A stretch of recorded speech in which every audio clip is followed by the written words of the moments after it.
আসসালামু আলাইকুম। আশা করি আপনারা সবাই ভালো আছেন। আমিও ভালো আছি আল্লাহর রহমতে।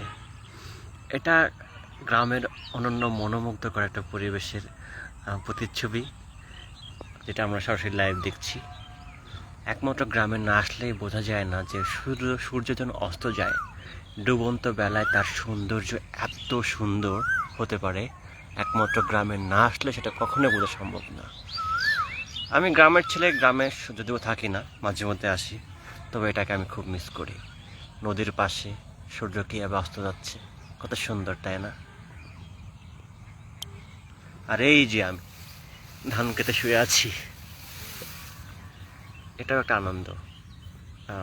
আমার মনে হয় যে গ্রামে আসাটা খুবই জরুরি সবার। যদিও ব্যস্তময় জীবনে এটা সময় হয়ে ওঠে না, তবে এটা আমি খুব মিস করি, ভালো লাগে। চেষ্টা করি মাঝে মধ্যে গ্রামে আসার জন্য, হয়তো ওইভাবে সময় হয়ে ওঠে না। আসলে আমরা পুরুষ মানুষের জীবনটা এরকম, একবার কর্মময় জীবন ঢুকে পড়লে আর কখনোই ওই জায়গা থেকে বেরিয়ে আসা কখনোই সম্ভব না।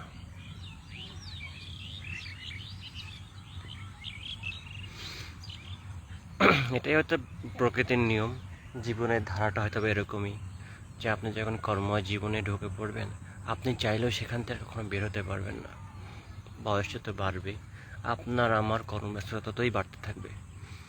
এটাই জীবনের একমাত্র ধারা। এটা নিয়ে আফসোস করার কিছু নেই, তবে মাঝে মধ্যে গ্রামে আসলে না মন ভালো হয়ে যায়। দি পিওর যে অক্সিজেন, পিওর যে ন্যাচারাল বিউটি, সেটা কিন্তু একমাত্র গ্রামেই পাওয়া সম্ভব। অনেক হয়তো বলবেন যে গ্রামের ভূত, এত কথা বলার কি দরকার। আসলে এটা তো, আমার তো অনেক শহরের বন্ধু আছে, তারা তো শহরেই বড় হয়েছে, তাদের জন্য মূলত আমি ভিডিও দিচ্ছি। আরেকবার দেখায় কত সুন্দর, তাই না? সূর্য অস্ত যাচ্ছে পাশের নদীর সাথে, কত সুন্দর।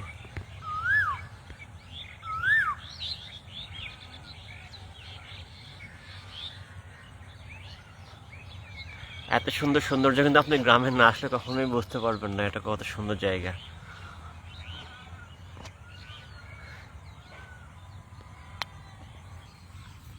ভালো থাকেন সবাই, আল্লাহ হাফেজ।